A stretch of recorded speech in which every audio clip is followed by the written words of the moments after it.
Sandiaga Uno komentari ulah Rachel V-nya yang kabur dari karantina COVID-19. Sandiaga Uno turut beri komentar soal kontroversi kaburnya selebgram Rachel V-nya dari karantina COVID-19. Kasus kontroversial soal kaburnya selebgram Rachel V-nya dari masa karantina COVID-19 masih terus jadi sorotan. Aksinya tersebut membuat banyak pihak kecewa sekaligus prihatin.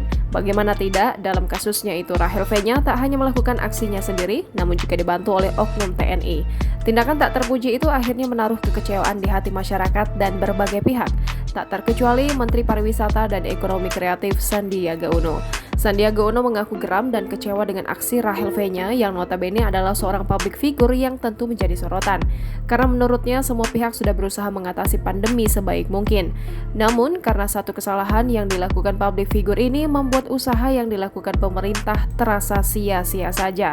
Sandiaga Uno mengatakan seharusnya publik figur memberikan contoh yang baik untuk masyarakat dengan menaati prosedur kesehatan, bukan malah sebaliknya. Cuitan tersebut lantas mendapatkan 3.767 like dari netter. Mereka juga banyak yang mengatakan setuju dengan apa yang diungkapkan oleh Sandiaga Uno.